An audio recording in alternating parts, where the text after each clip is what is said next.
સુરતના ડિંડોલી પ્રમુખ સર્કલ પાસે આવેલ સાંઈ શક્તિ સોસાયટીમાં ગત રાત્રે લગ્ન પ્રસંગે કેક શોપના માલિકે હવામાં 3 રાઉન્ડ ફાયરિંગ કરતા તે પૈકીની 2 ગોળી ત્યાં હાજર 2 યુવાનને વાગતા બંનેને સારવાર માટે હોસ્પિટલમાં ખસેડવામાં આવ્યા છે। પોલીસ સૂત્રો પાસેથી મળતી વિગતો મુજબ સુરતના ડિંડોલી પ્રમુખ સર્કલ પાસે આવેલી સાંઈ શક્તિ સોસાયટીમાં ગત રાત્રે લગ્ન પ્રસંગે ડીજેનો કાર્યક્રમ ચાલતો હતો।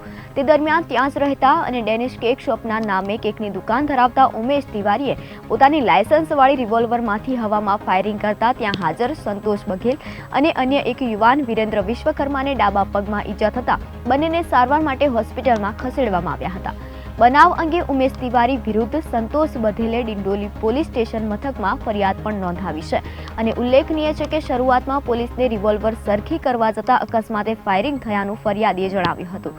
જો કે ઘટનાના સીસીટીવીમાં સ્પષ્ટપણે ઉમેશ તિવારી હવામાં 3 રાઉન્ડ ફાયરિંગ કરતો પણ નજરે ચડ્યો છે।